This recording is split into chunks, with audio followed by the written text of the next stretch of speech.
பெண்ணே நீ பெண்ணல்ல அட்சய பாத்திரம், பெண் என்ற கோப்பைக்குள் நான் விழுந்தேன், பாலோடு தேன் கொண்டு வாய் கலந்தேன்.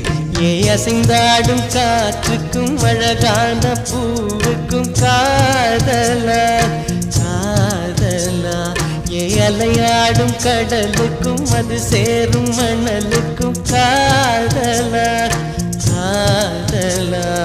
கொஞ்சம் இனிக்கும் கொஞ்சம் கரைக்கும் முத்த சுவைக்குள் மூழ்கவா, இச்சை இருந்தும் தச்சையில் நின்றேன் சச்சைகள் செய்திடவா. ஏ அசைந்தாடும் காற்றுக்கும் அழகான பூவுக்கும் காதலா காதலா, ஏ அலையாடும் கடலுக்கும் அது சேரும் மணலுக்கும் காதலா காதலா.